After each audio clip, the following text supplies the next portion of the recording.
Сәлеметсіздер ме, қадірменді көрермендер, біздің YouTube арнамыздың оқырмандары. Кезекті подкастымызды бастаймыз. Бір сабақ ұстаздармен әңгіме.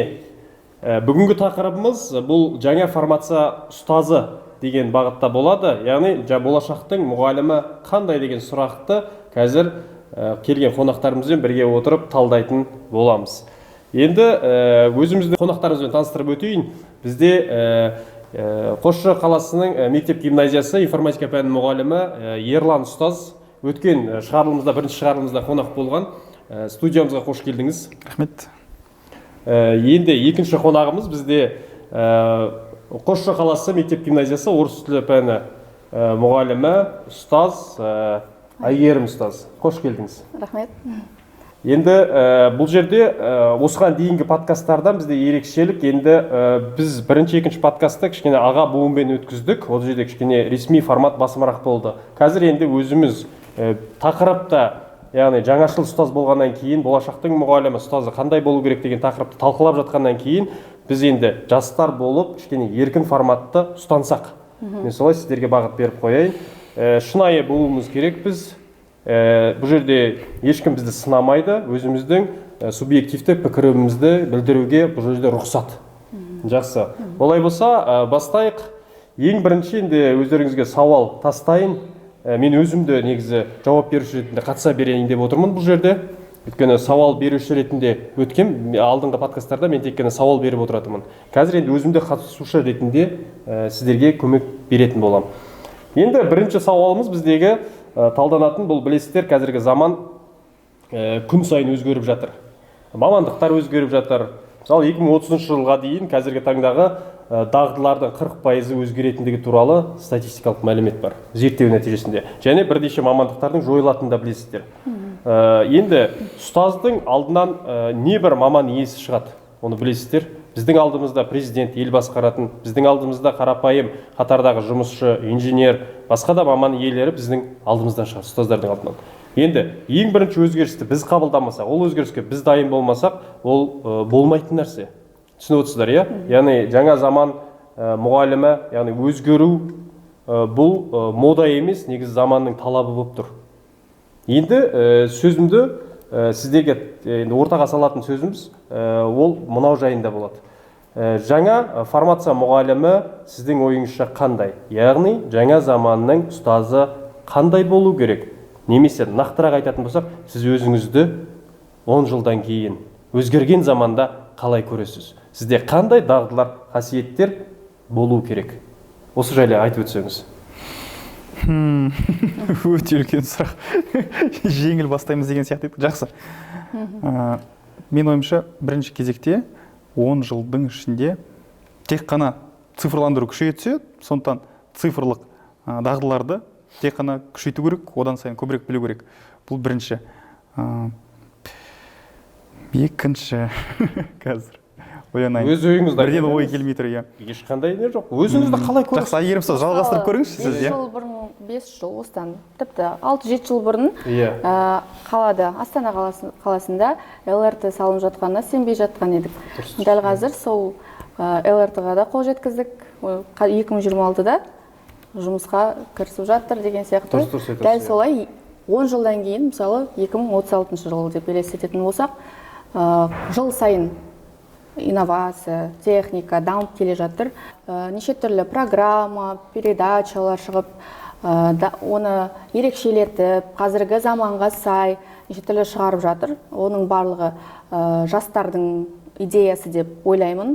Себебі көп нәрсе заман өзгерген сайын жастар қазіргі өздерінің қиялындағы, өздерінің ойындағы идеяларын іске асырумен жұмыс жасап жатыр деп ойлаймын.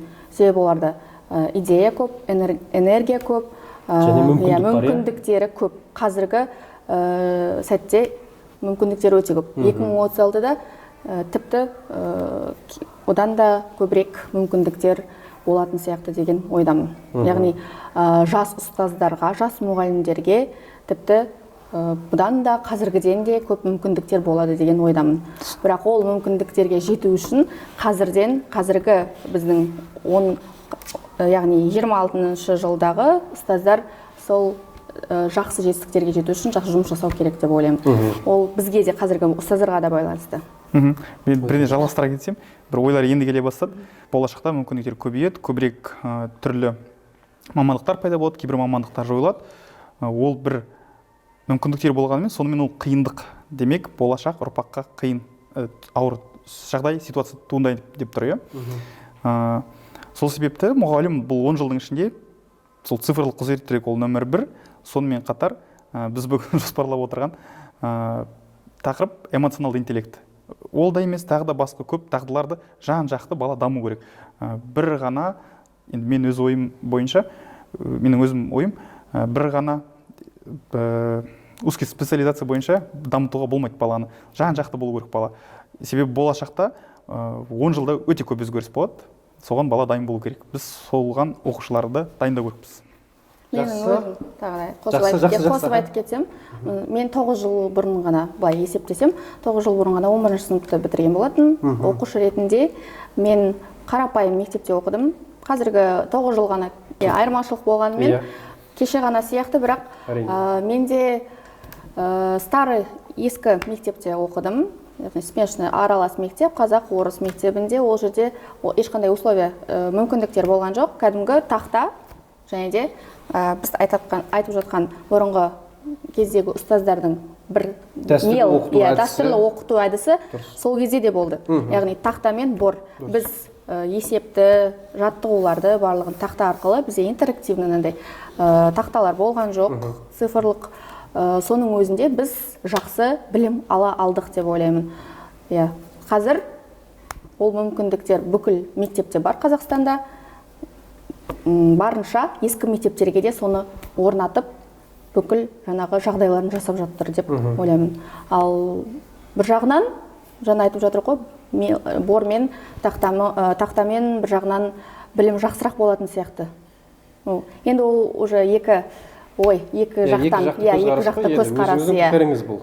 Дұрыс, өте тамаша, жақсы. Енді осыны мен түсініп отырмын, сіздердің айтқан сөздеріңізден мен бір түйген нәрсем, заман өзгерген сайын ол жаңа тапсырмаларды беретін сияқты адамзатқа, яғни ол қанша уақыт өткен сайын бізде жеңілдеген сайын өмір сүру, соған сай өзінің тапсырмаларын береді, мәселелері, яғни проблемалары дейміз ғой, сол деңгейге сай өсетін сияқты. Бұл ретте мүмкіндіктермен қатар қауіп-қатерлер де өсіп отырады. Мен бір түсінгенім сіздердің айтқандарыңыздан, жаңа заман мұғалімі әмбебап болу керек сияқты. Универсал, әмбебап. Ол тек қана өзінің пәнін ғана меңгермеу керек. Ол көп деген, өзіне өмірге қажетті білімді меңгеру керек сияқты. Жаңа заманға тез бейімделгіш болу керек, сосын дұрыс па? Менің түсінгенім. Жақсы. Себебі балаларды солай ғана қызықтыра аласың. Қазір балалардың өзі бір бағытта өткізе беретін болсаң, олар қызықпайды. Орысша сөзбен айта келем, себебі олар солай айтады. Мне скучно, маған қызық емес деп жалығып кетеді тезірек. Қазіргі балалардың сөзін айтып жатқаным ғой, сабақтағы қазақ болсын, орыс болсын, солай айтып отырады. Мне скучно деп, маған қызық емес деп. Сондықтан баланы қызықтыру үшін мұғалім болып келді ма, соған дайын болып келу керек. Универсал деп айтып отыр ғой. Универде де, университетте де біз дәл сол нәрсеге үйренеміз. Мен осы жерде дәл осы жалғасына жақсы бір сұрағым бар. Елдос, сізге мен 5 жыл ғана жұмыс істеп жатырмын. Сіз одан да көп жұмыс істеп жатыр деп ойлаймын. Сол 10 жыл бұрынғы оқушыларды салыстырсақ, қазіргі оқушылармен ұстаздың рөлі қай жерде өзгерді және өзгеру керек? 10 жыл бұрынғы ситуациямен салыстырсақ. Ұстаздың рөлі қаншалықты деңгейде өзгерді дейсіз ғой? Және өзгеру керек. Салыстырған кезде, ұстаздарға көп жауапкершілік артылған сияқты қазіргі таңда. Мен солай айта аламын. 10 жылғы бұрынғымен салыстырған кезде, қазір жаңа өзіміз айтып жатырмыз ғой, көп өзгеріс, қазір заманда көп өзгеріс болып жатыр. Жаңа технологиялар дамып жатыр. Кез келген өзгеріс, қоғамдағы кез келген өзгеріс бірінші мектеп өміріне келу керек. Бірінші игеретін тұлға ол жердегі ұстаз болып табылу керек. Бізде мұғалімдер жаңа айтуым, кез келген қиындыққа дайын болу керек ұстаз. Бұрынғы немен ескі уақытпен салыстырғанда қазір жауапкершілік көбірек. Жаңағы сосын әлеуметтік желі, интернеттің қарқынды дамуы, ойындардың дамуы, сабаққа деген қызығушылықты жаңа Әйгерім ұстаз айтып өткендей, оны төмендетеді.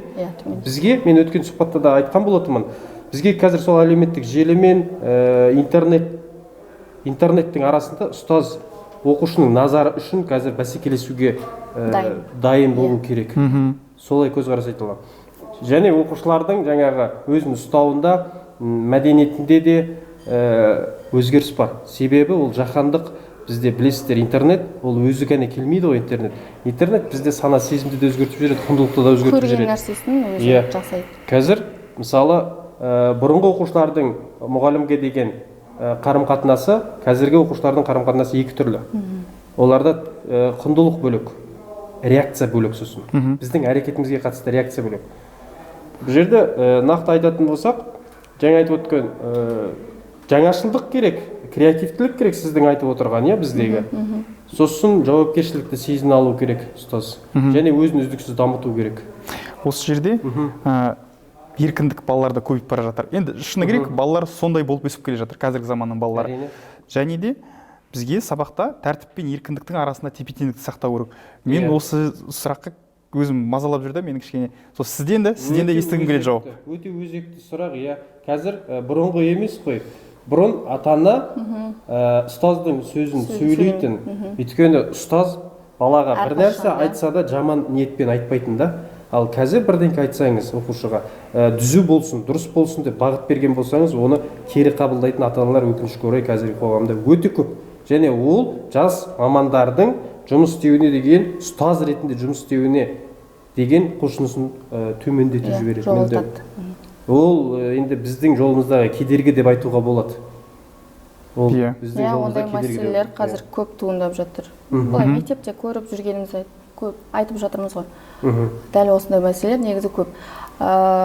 Оқушылар ойлайды, менің сөзімді анам сөйлейді, себебі бізге кішкентай кезімізден өз ата-аналар өзі үйретіп қояды. Кішкентай кезден айтады, сен ойыңды еркін жеткізе алуың керексің, ойыңды ашық бізбен айтуың керексің. Ол әрине дұрыс, жасырмай, ештеңе жасырмай ата-анасына айту керек. Онымен келісемін. Бірақ кейбір балалар бар, өзін защита ретінде, өзін қорғау үшін ата-аналарына ұстазды шағымданып жығып беруі мүмкін.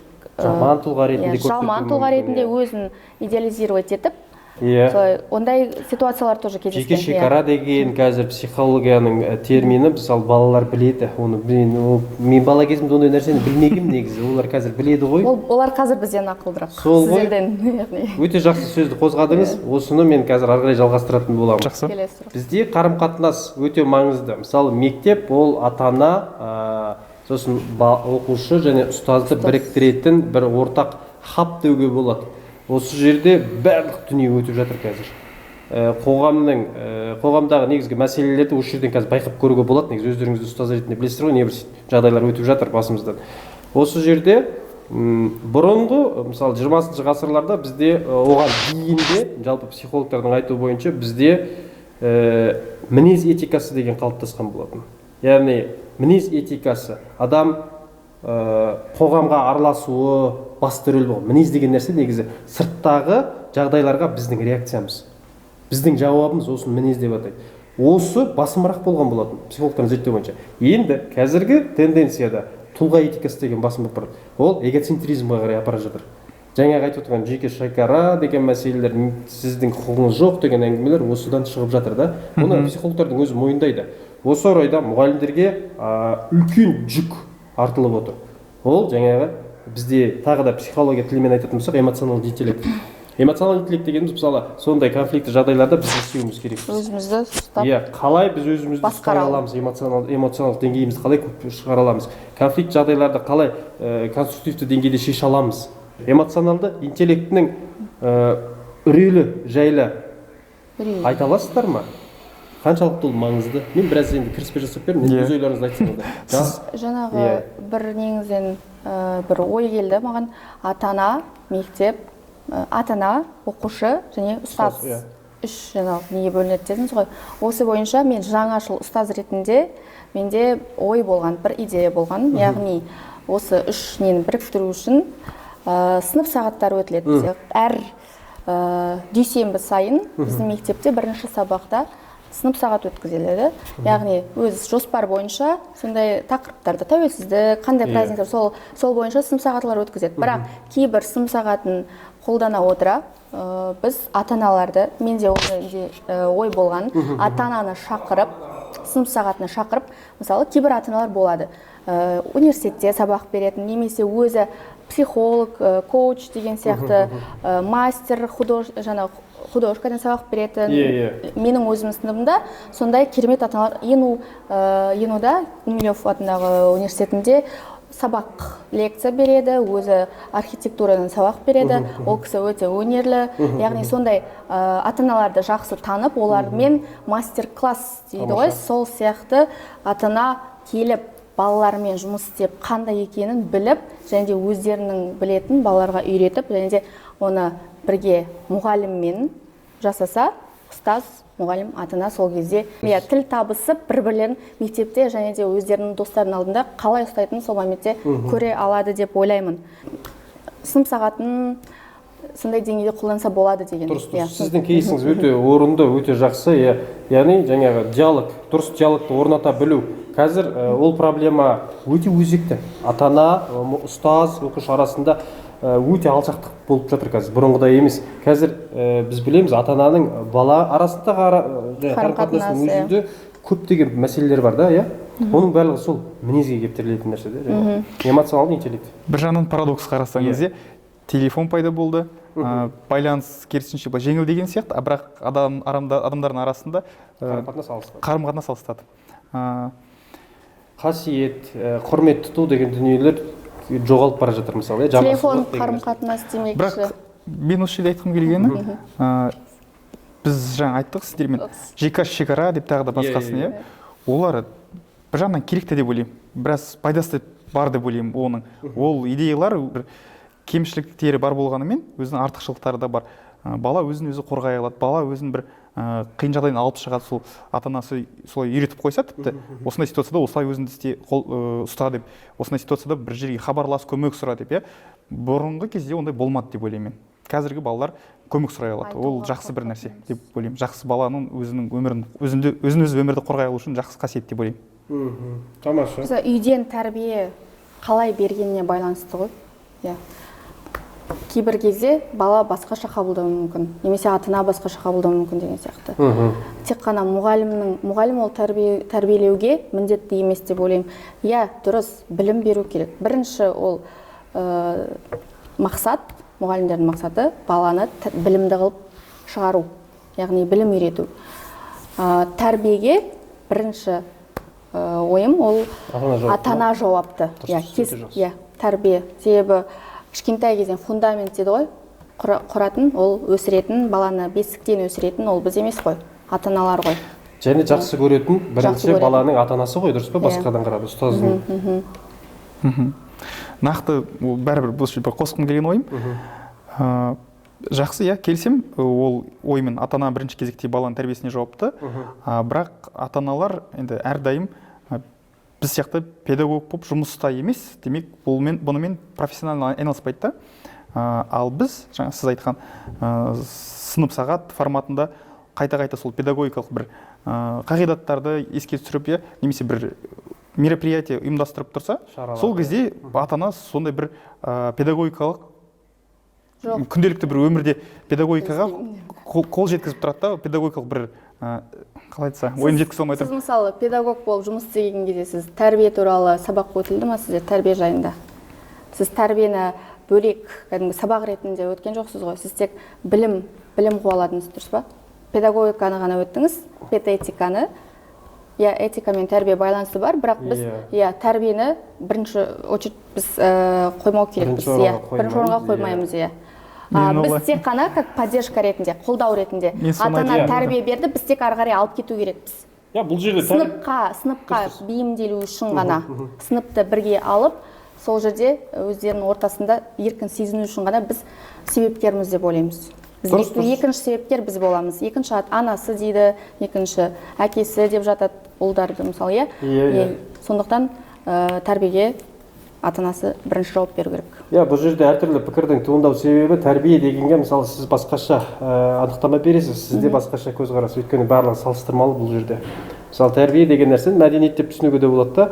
Мен бір жерден оқыдым, мысалы оқушыны бастауышқа жіберген кезде ата-анасы қоғамға бейімделсін, үйренсін, өзін ұстай алатындай болсын деп, тәртіпті болсын деп жібереді екен ғой негізі. Дұрыс ұстай отырып, ол үйде үйренбейді негізі ондай нәрсені. Ол жерде қарайды, сыныптастардың бәрі түзеп отыр ма? Ол түзеп отырады. Қоршаған Ол былай орта. отырады. Тәртіп деген сол жерде қалыптасатын дүние екен. Ол енді бір оқыған материалым да менің, бір оқыған дүнием. Сонда ойлап қоямын, сондай екен ғой мектептің функциясы деймін да мен мысалы. Ол жерде этиканың да өзінің рөлі бар, мәдениеттің де қалыптасудың өзінің рөлі бар да мектеп ретінде. Жақсы. Енді жаңағы мінез дегеннен шығатын нәрсе бізде ары қарай бір нақты сіз жаңа бөлістіңіз. Енді оны тағы да тереңдете түсейік. Нақты оқушымен болған жағдай, мысалы бір жағдай болды. Бір жағдай болды делік, оқушы көңілсіз жүруі мүмкін. Енді бізде мінез этикасының ішінде жаңағы эмпатия деген нәрсе бар да, оны түсіне білу да, тыңдай алу. Құлақпен тыңдау деген бар, ішке түйсікпен тыңдау деген нәрсе бар ғой. Сіз оқушыға бір сондай өзіңіздің эмоционалдық интеллекті көмегімен көмек берген сәттеріңіз болды ма? Сол жайлы айтсаңыз. Немесе бір әріптестеріңіздің бір оқиғасы болса, сонымен бөліссеңіз, шынайы болу үшін. Қыз бірден еске түспей тұр. Мен сынып жетекші ретінде айта аламын. Енді ол кісі сыныбы болмағаннан кейін тек сабақ беріп, сабаққа ғана көңіл бөлген шығар. Информатика ұстаз болғандықтан тем более. Біз көбірек сыныппен бірге сөйлесеміз, араласамыз, жүреміз. Сондықтан біз көбірек білеміз бала туралы. Жақсы. Жаңағы эмоционал эмпатия деп жатырсыз ғой. Балаларға мысалы кез келген бір, яғни ситуация болса, жағдай болса, біз барынша как жаңашыл заманауи ұстаз ретінде біз ешқандай ұрыспай, сөкпей, ашық бірінші ойын тыңдап аламыз, яғни жеке өзімізге шақырып, ойын тыңдап, және де өзім осуждать сөкпей, сынамай, сөкпей, және де әке шешесімен біліспеймін, екеуміздің арамызда қалады деп, сол кезде ол сізге ашық айта алады. Кейбір оқушылар болады, балалар болады, әке шешесіне айта алмайды, себебі ол мүмкін басқаша тәрбиеші, строг, қатал отбасылар болады деген сияқты. Сол кезде айта алмайтын нәрсесін жас мұғалім болғандықтан оларға көбірек сенеді. Сен оған дос ретінде кішкене кіріп алсаң, сеніміне кіріп алсаң, олар саған сеніп көбірек ойын айта алады. Және де сен оған көмек ретінде себепкер бола аласың. Психологически жаңағы жағынан көмек бере аласың. Және де осындай жағдайлар көп болады. Менің өзім сындағы қыздар ұлдар көбірек келіп маған қоңыраудың уақытында бөлісіп келіп тұрады. Ұстаз осындай деп жаңағыдай мен барынша қолдау көмек көрсетіп өз ойымды айтып жатырмын. Және де ол кәдімгі әсерін беріп жатыр. Тіпті жақында жаңадан келген оқушымның өзіне дәл сондай жұмыс атқарылды, жасалды. Өте енді балалар әртүрлі болады ғой. Кішкене бұзақылық, сондай жасап жағдайлар болған. Қанша тәрбиеге барып деген сияқты тәрбие заочно, ондай жағдайлар болды. Бірақ қаншама рет болды.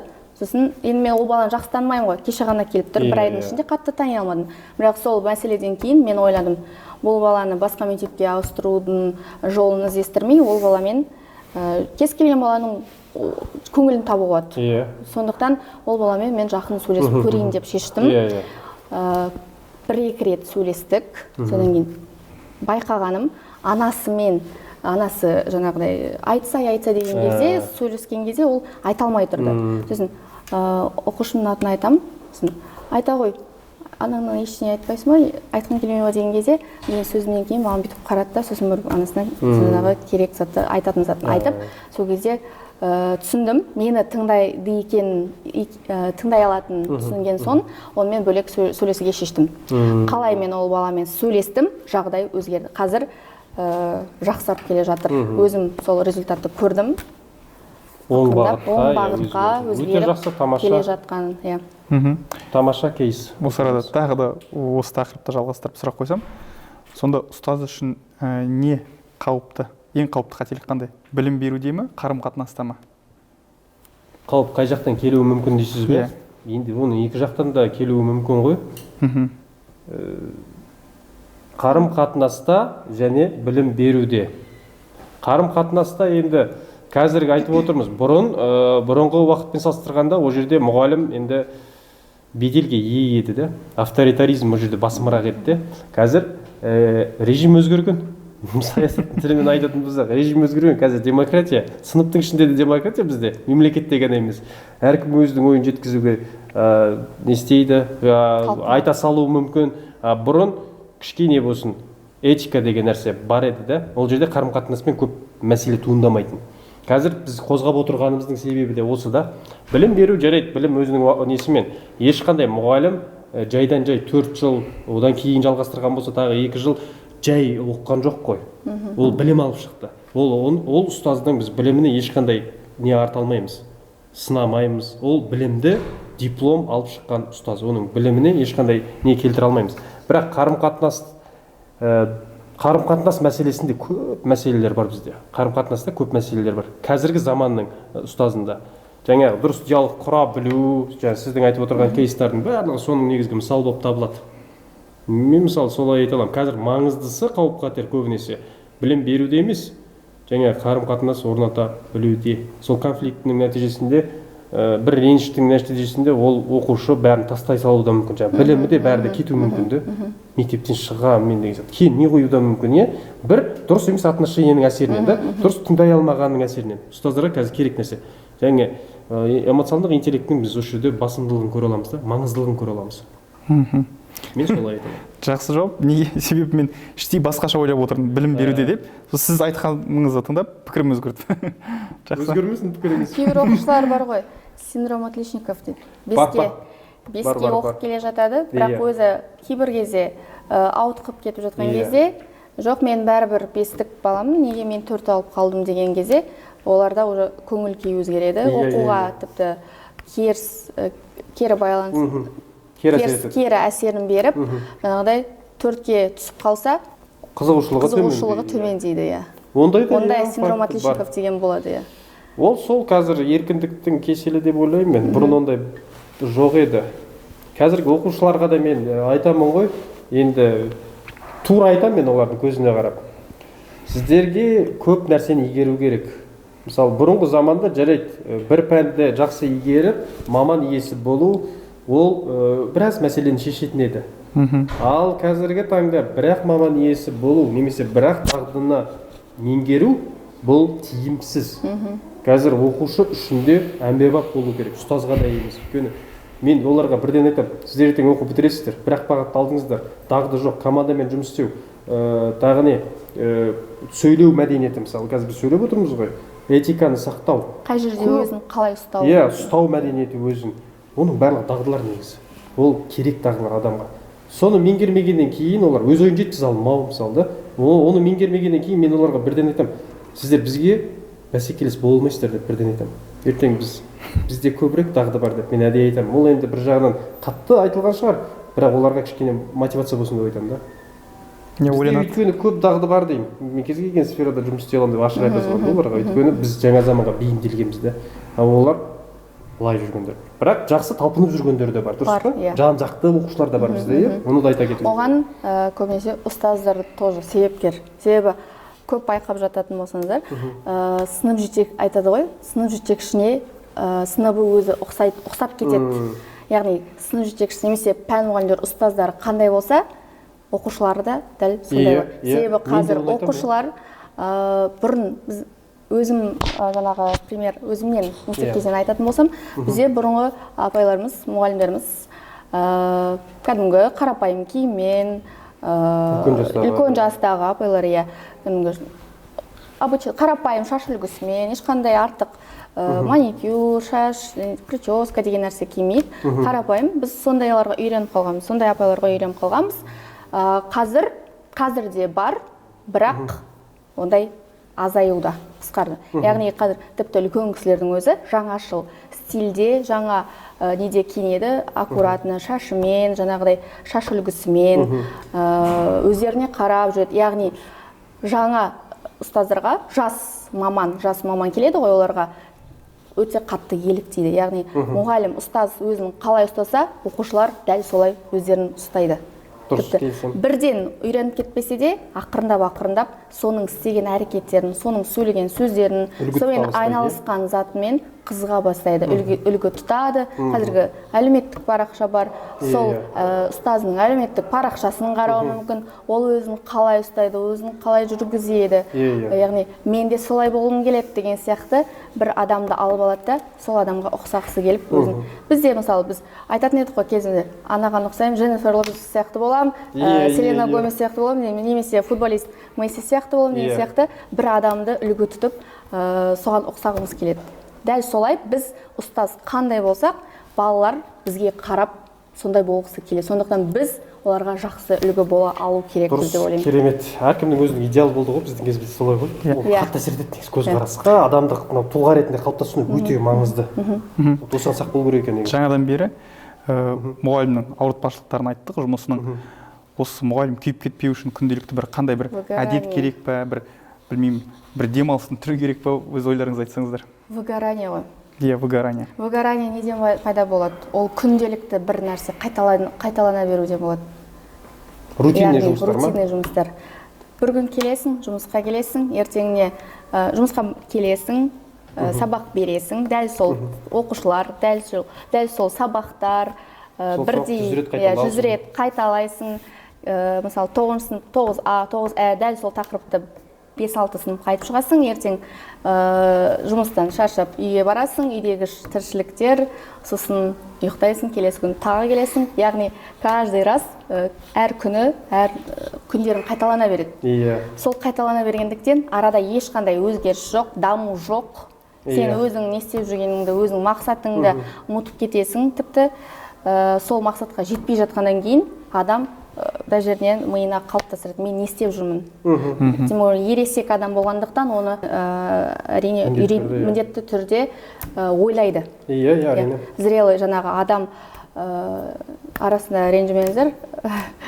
Орыс тіл маманы көрініп тұр дей саламын. Жақсы. Сіз енді өз ойыңызды айтсаңыз, толықтырып. Сондықтан аяқтаңыз. Бөлім келмейді сөзіңізді. Бөліп жүргендіктен Жақсы. Енді бұның бәрі айналып келіп сол эмоционалды интеллектке тіреледі ғой. Адам өзінің эмоциясын басқара алмау нәтижесінде тастай салуы мүмкін, немқұрайлықпен қарауы мүмкін. Оны және бір-біріне ұқсатпау, ол адамның өзіне байланысты нәрсе. Сіз өзіңіздің күніңізді өзіңіз әсемдей аласыз ғой. Мысалы, қызығушылықтарыңызды, істеп көрмеген нәрсеңізді істепке тырысыңыз, мысалы, сурет салу. Сабақ үстінде де сурет салдырамын мен мысалы оқушыларға. Арт-терапия дейді ол психологиялық тұрғыдан ол дәлелденген дүниеде ол баланың көңіл-күйін көтереді. Бір сабақ ұқсамау керек. Әртістік шеберліктерін шыңдауға болады. Біреуде қабілет болуы мүмкін. Спорттық мүмкіндіктерін көрсетуге болады. Отырғызбау керек те осы жерде. Ол жаңа заман мұғалімнің алдындағы үлкен мәселе, негізі күшті тақырыпты біз қозғап жатырмыз. Жақсы, енді мен бағыт өзгертіп жіберейін. Эмоционалды интеллект бұл түсінікті болды, жабылды деп ойлаймын. Бұл өте маңызды дағды. Эмоционалды интеллектті меңгеру. Ол ешқандай талқылауға келмейтін нәрсе. Өйткені қанша тренерлер қазір тұлғалық даму туралы курсты өткізіп жатыр, бірақ депрессия алып жүргендердің саны өкінішке орай азаймай тұр, қанша мамандар көбейгенімен. Статистика солай.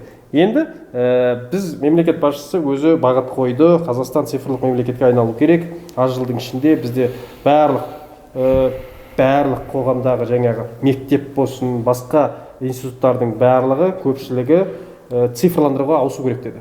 Бұл жерде жасанды интеллекттің орны. Жаңа заман мұғалімі цифрлық технологияларды міндетті түрде меңгеру керек. Онымен енді сіздер жас ретінде, сіздер келісесіздер онымен, толығымен. Енді сабақта нақты мысал ретінде сіздер осы цифрлық технологиялардың қандай түрін қолданасыздар? Мүмкін біреу білмей жүруі мүмкін. Сабақты тиімді пайдалану үшін қандай әдіс-тәсілдер? Енді дәстүрлі әдістен ол бөлек болады ғой, бізде интерактивті әдістер деген бар. Бұлардың барлығы цифрлық технологиялар болып табылады. Сол жайында өздеріңіз айтып өтсеңіздер. Информатик мұғалім ретінде сіз көп әңгіме айта аласыз енді бұл уақытта. Цифрлық құзыреттіліктер. Цифрлық құзыреттіліктер дамытуда жасанды интеллектіні қазір қайта айтып жатырмыз, бірақ оны қатты былай тым қатты көпірте беруге де болмайды деп ойлаймын. Оны әрине қолдану керек, өз орны бар. Сонымен қатар оны этика тұрғысынан да дұрыс қолдана білу керек. Оны қолданған кезде пайдасы тиетіндей қолдана білу керек. Неліктен? Себебі балалар тапсырма орындаған кезде ChatGPT, Gemini'ға жолыққан кезде толық жауабын көшіре салу болады. Сонда үй жұмысын жасаған кезде сөйтіп келеді балалар, шыны керек. Қазір барлық, біраз балық солай істеп отыр, барлық болмаса да. Барлығы деп айтсақ та болады. Барлығы деп айтсақ бірақ жарайды. оның пайдасы да бар. Иә. Сонда мен мысалы өз практикамда, информатика сабағында балаларға сөз есептерді шығартамын да. Сол сөз есептерді шығартқан кезде GPT-ға, Gemini'ға жолуға толық рұқсат беремін. Егер сөзді есепті түсінбесе мәнін, соны түсіндіріп бер деп оларға промпт жаздыртып үйретемін. Және де сол есепті тек қана бір подсказкадан сұрап отыр деймін. Солай ол бір сұрақ қойып отырып, мұғалімнің рөлі ретінде не істеп отырсыз ғой? Иә, мұғалімнің көмекші мұғалім ретінде қолданып отырмын сонда. Ассистент болып тұр маған GPT Gemini мен үшін. Оқушы солай қолданып есепті шығарып үйреніп жатыр. Сол кезде бұл тиімділікті арттырып жатыр сабақтың. Жасанды интеллект нақты осы жерде алатын болсақ. Сол айтқым келген сонда балаға осы жасанды интеллектті дұрыс қолдана білу үйрету керек, өте маңызды. Дұрыс айтасыз. Жауабын іздеп емес, яғни қолдау, көмек ретінде ғана. Иә, көмекші ретінде, ассистент ретінде. Терминдарды іздейтін болсаңыздар, терминға көмектесу мүмкін деген сияқты, бірақ толық жауабын емес.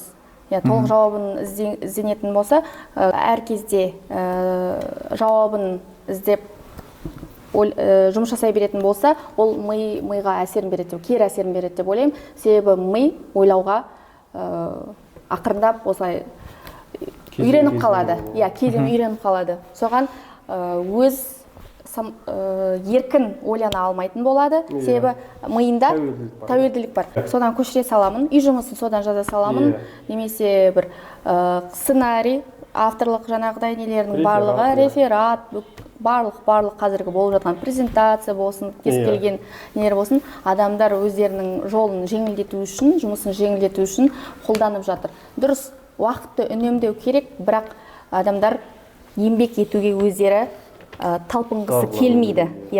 Келмей, яғни осылай жалғаса беретін болса, адамдардың ойлау қабілеті төмендеп кететін сияқты деп ойлаймын. Себебі интернетке, роботқа, яғни сеніп қалады. Оған сене берсек, біз адами жаңағы немізді жоғалтып алатын сияқтымыз, құндылықтарымызды. Дұрыс. Өзімізге керек заттарды. Тамаша, өте жақсы. Яғни біз адам емес, роботтар өмір сүретін сияқты болып қалады. Сонымен қатар толықтырсам, мен жаңа айтқандай, олимпиадалық есептерді, сөз есептерді балалармен шығарған кезде, бұрын тіпті сол есептерді мән жайын өзім де түсіне алмайтын кейбір есептерді. Осы жасанды интеллекттің арқасында соларды түсініп, шешімін тауып, есептің мән жайын түсініп, есептің шығару жолын түсініп, үйреніп жатырмын. Сол кезде оның пайдасы да үлкен зор. Бірақ сол өте дұрыс, мен Айгерім сөз айтты, абайлап қолдану керек оны. Бірақ біз бұрын осының барлығы болмаған кезде қалай жауабын таптық? Қалай мұғалімдер бізге үйретті, қалай жеткізді, олар ізденді. Біз университетте оқып жүргеннің өзінде де біз интернеттен емес, бізге мынандай тапсырмалар беретін. Газеттерден мынандай библиотекаға барасыздар, осы жерден мынандай бетінен, тіпті бетіне дейін ол кісілер біледі, осындай жерден аласыздар, осы жерден ізденесіздер, содан қарайсыздар. Яғни біз өзіміз талпынып, өзіміз әрекет жасап, өзіміз керегін табатынбыз. Яғни ешқандай интернеттің көмексіз өзіміз еңбек жасадық деп ойлаймын. Яғни ми да істеді, өзіміз де жүрдік, әрекет жасадық. Былай сұрап жатсыз ғой, сабақта қолданасыздар ма деген. Сабақта қолданудың тиімді жолдары да бар. Жаңағы айтып жатыр, ол екіге бөлінеді. Қазіргі искусственный интеллект кері әсері де бар, жақсы әсері де бар. Бізге пайдалы әсері де бар. Ол, яғни всегда дебат жүргізуге де болады ол бойынша деп ойлаймын. Екі ойда. Біреу келіседі, біреу келіспейді деген сияқты. Ал өзім сабақта қолданамын.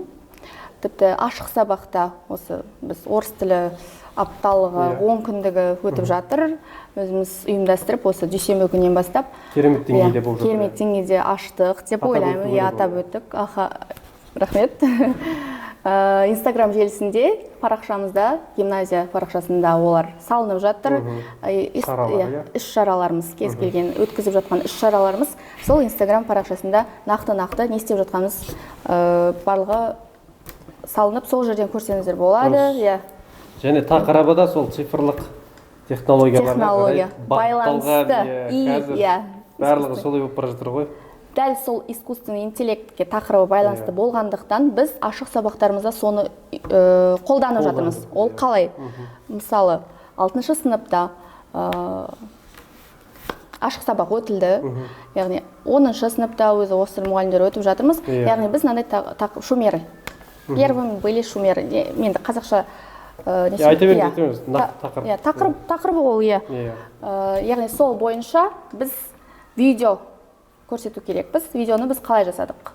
Мәтінді қазір говорение, аудирование деген немен жұмыс жасаймыз ғой.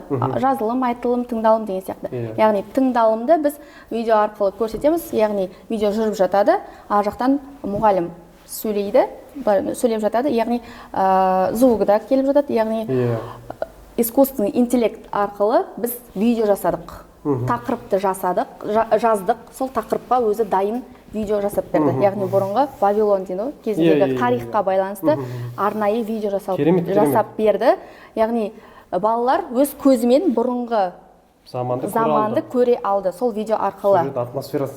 Сезіне алды. Олар қалай жұмыс жасады, не істеді, бүкіл әрекеттерді көзімен көріп, әрі тыңдап тапсырмаларды орындай алды. Ол бір. Және де искусственный интеллект жасалды деп ойлаймын. Яғни мақсатқа жеттік. Балалар өте керемет атсалысты, мақсатқа жеттік сабақта. Одан бұрын рефлексия деген болады, кері байланыс. Кері байланыста ментиметр деген қазір тоже не бар, программа. Оған біз кері байланыс жасап, немесе тапсырмаға да қолдануға болады. Балалар QR арқылы телефон, яғни бұл жерде ұялы телефондарын алып, QR-ға қойып, кіреді, басады телефон арқылы, сол жаққа жауабын жаз, немесе өзінің ойын. Бүгінгі сабақтан мен осындай не істедім, үйрендім, не үйрендім, ұнады ма, ұнаған жоқ па деген сияқты ойларын жазады. Және де ол интерактивный тақтаға барлығына көрінеді. Яғни мына жақта отырып, тақтадан беріп отырады. Яғни жазып отқан нәрсесі трансляция жасап отырады. Тамаша, өте жақсы. Сондай приложениялар бар.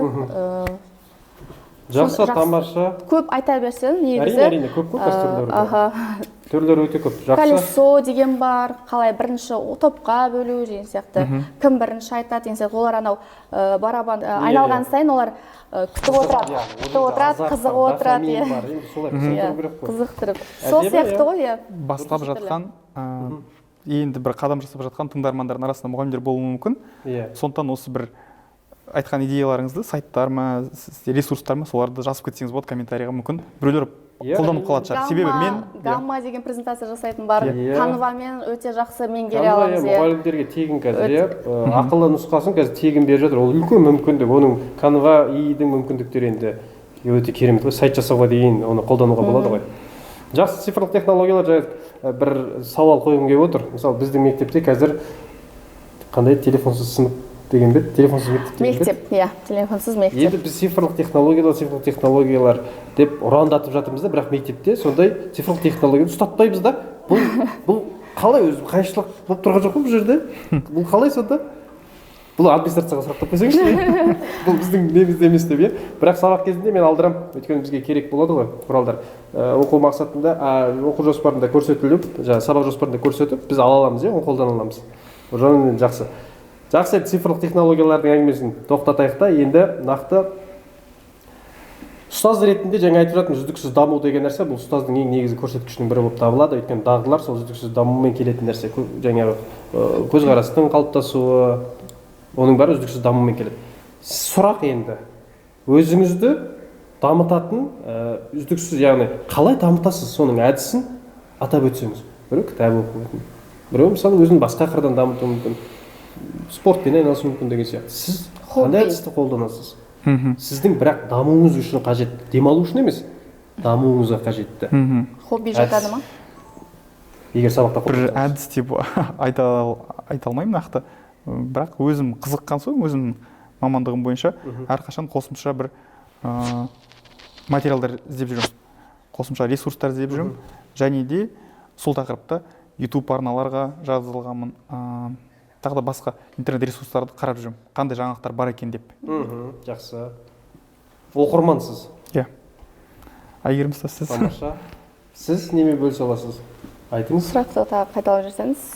Енді жаңа айтып отырмыз ғой, мұғалім кеше өзіміздің мектеп басшысы да айтты ғой, мұғалім өзінің дамуын тоқтатқан кезде ол мұғалім болмайды деп қатты мұғалім айтты емес. да. Иә, енді соны біз басшылыққа ала тұрамыз да, сіз дамуыңыз үшін қандай әдістерді қолданасыз, не істейсіз өзіңізді мұғалім ретінде, ұстаз ретінде дамыту үшін? Өйткені даму ол заманның талабы. Заман өзгеріп жатыр, сәйкесінше біз де өзгеруіміз керек қой. А сіз қалай өзгеріп жатырсыз? Мысалы, сізді білеміз, әлеуметтік желіде өте белсендісіз, оның да өзінің пайдасы бар, иә, өйткені сізді көп қарайтын оқырмандар бар.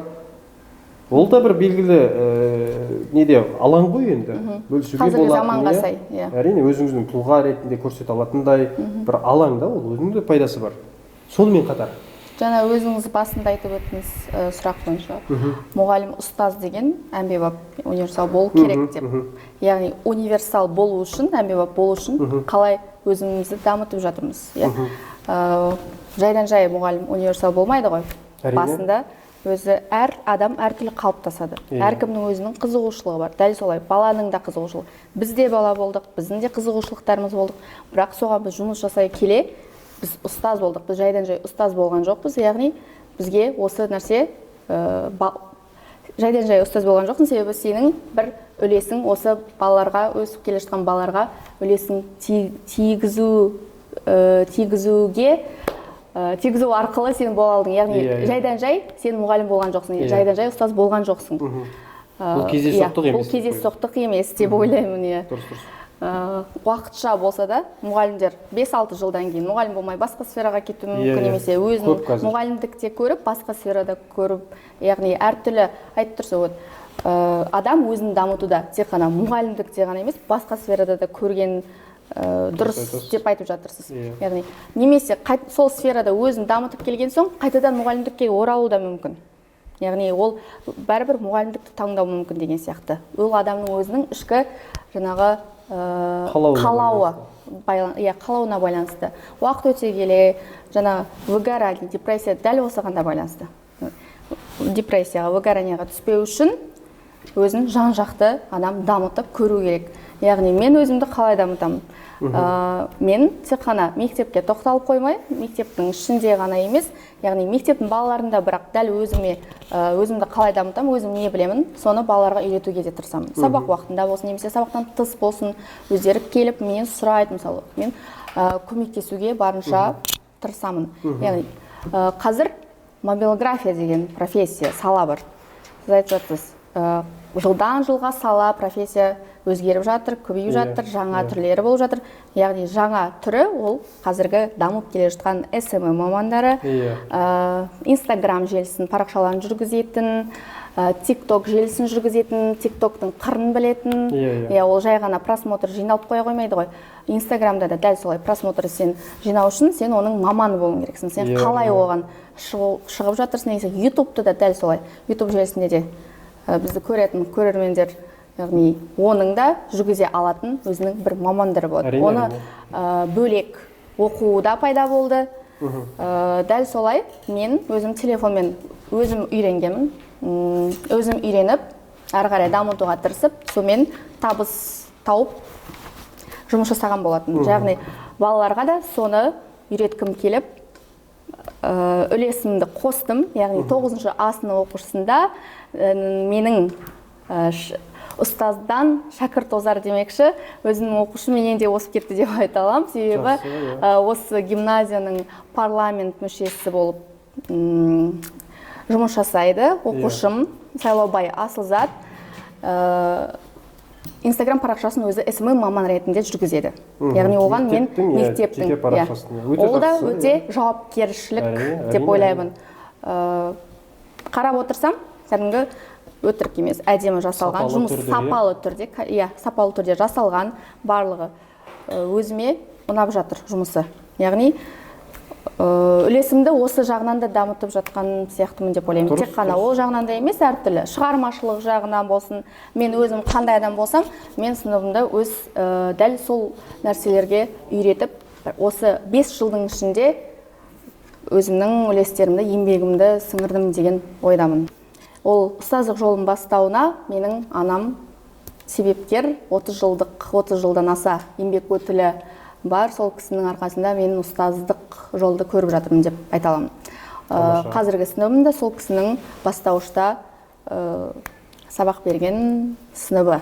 Яғни біраз жетістіктерге жетіп жатқан сол анамның да себебі деп еңбегі деп ойлаймын. Иә. Дұрыс, өте жақсы, тамаша. Бір қырды айттыңыз сіз, иә? Жақсы, тамаша. Өзіңіздің бір қырыңыз, бір бағыттағы дамуыңыз өзіңізге ғана емес, шәкіртіңізге де пайдалы болып жатқаны үшін біз қуаныштымыз. Иә, жаңағы өте жақсы. Мектеп жас маман жайында айтып жатырмын ғой. Жас, ол өзін үлгі тұтады сізді, соғуға тырысады, сіз демен айналысасыз, сол жақтан сол бағытта олар жұмыс істей бастайды.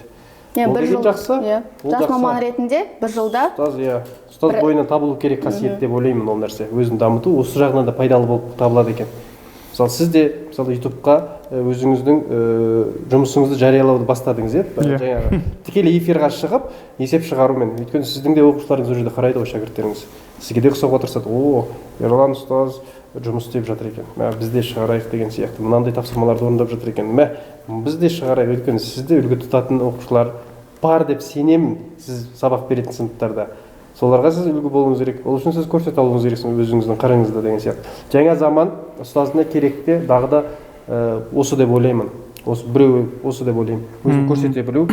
Личный бренд деген қазір шығып жатыр ғой, жеке брендті қалыптастыру деген нәрсе. Ол ұстаздарда бірінші орында болу керек сияқты, ол тек қана бизнеске ғана қатысты емес, иә? Түсінесіздер ғой, иә?